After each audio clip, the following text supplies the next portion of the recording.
गृहमन्त्री सुदन गुरुङ चाहिँ अहिले निकै चर्चामा आउनुभएको छ होइन। उहाँको चाहिँ म हिजो अस्ति भिडियो हेर्थेँ र मलाई उहाँ चाहिँ नायक मुभीको हिरो जस्तै लाग्थ्यो कि बडाबड कसले गल्ती गरेछ थाहा पाउँदै समात्दै गर्नुहुन्थ्यो कि।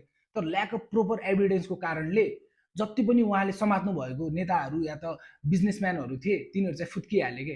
र उहाँको यो इम्याच्युरिटी देखियो कि यसमा चाहिँ अलिकता भनौँ न उहाँले फास्ट डिसिजन लग्नुभयो जे कुरामा पनि। र अर्को कुरा चाहिँ उल्टो त्यो गर्दाखेरि अहिले उहाँलाई नै मनी लन्ड्रिङको आरोप लाग्दियो क्या। अब यस्तो त हुनु भएन नि त। जसको मेन मोटो नै ट्रान्सपेरेन्सी छ, गुड गभर्नेन्स छ र गुड पोलिटिक्स छ, यस्तो मान्छेहरूलाई चाहिँ यस्तो आरोप लाग्दाखेरि चाहिँ जनताहरूको दिमागमा चाहिँ एउटा नेगेटिभ इमेज पर्छ क्या। किनकि उहाँले त एउटा जेनजी मुभमेन्टदेखि लिएर अहिलेसम्म राम्रो काम गर्नुभएको छ नि त। त्यसैले चाहिँ उहाँले चाहिँ यो कुरालाई चाहिँ एकदम राम्रोसँग ह्यान्डल गर्नुपर्छ क्या। सबैले चाहिँ के भनिरहेछ भनेपछि उहाँले चाहिँ राजीनामा दिनुपर्छ यताउति भनिरहेछ, तर उहाँले चाहिँ राजीनामा दिनुपर्छ नै भन्ने चाहिँ छैन कि। उहाँभन्दा माथि पनि पावरमा त छ नि त, प्राइम मिनिस्टर हुनुहुन्छ उहाँभन्दा पनि पावरमा, जसलाई चाहिँ पब्लिकले झन् बढी ट्रस्ट गर्छ।